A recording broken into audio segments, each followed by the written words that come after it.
रिया एक ऐसी लड़की थी जिसकी हंसी में बारिश की पहली बूंदों का संगीत था और आंखों में एक शांत झील की गहराई। आकाश एक उत्साही संगीतकार जो अपनी गिटार पर उन धुन को उतारता था जिन्हें उसने अभी तक महसूस नहीं किया था।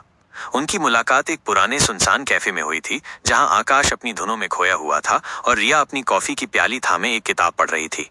उनकी पहली बातचीत एक टूटे हुए गिटार के तार से शुरू हुई। जब आकाश का तार टूटा तो रिया ने अपनी किताब बंद करके मुस्कुराते हुए कहा, लगता है आपकी धुन भी मेरी तरह अधूरी रह गई। आकाश ने उस मुस्कुराहट को देखा और लगा कि उसकी अधूरी धुन पूरी हो गई।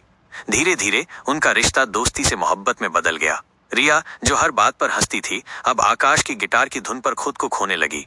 आकाश जो सिर्फ संगीत को अपना मानता था अब रिया की बातों में अपना संगीत ढूंढने लगा। उनकी मोहब्बत बहुत ही सहज और शांत थी, जैसे गर्मियों की एक ठंडी शाम।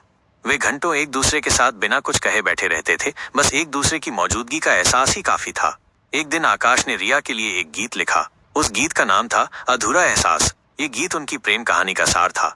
जब उसने वो गीत गाया तो रिया की आंखों में आंसू आ गए। उसने कहा, आकाश, हमारा प्यार कभी अधूरा नहीं रहेगा। लेकिन नियति को कुछ और ही मंजूर था। आकाश को एक बड़े संगीत कार्यक्रम के लिए विदेश जाना पड़ा। ये उनकी मोहब्बत की सबसे बड़ी परीक्षा थी। आकाश ने रिया से वादा किया कि वो जल्द लौट कर आएगा। रिया ने अपने दिल को मजबूत करके उसे विदा किया। शुरू में सब कुछ ठीक था। वे फोन पर घंटों बातें करते, वीडियो कॉल पर एक दूसरे को देखते और अपने भविष्य के सपने बुनते। लेकिन धीरे धीरे दूरियां बढ़ने लगीं। आकाश की व्यस्तता और रिया की अकेलापन एक दीवार बनने लगे।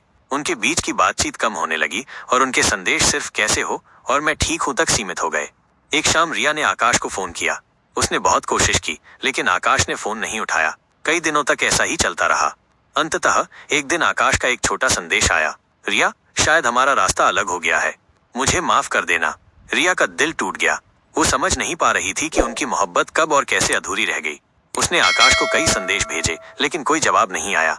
उसने उस कैफे में जाना बंद कर दिया जहां वे मिलते थे और उस गीत को सुनना भी छोड़ दिया जो कभी उनकी मोहब्बत की पहचान थी।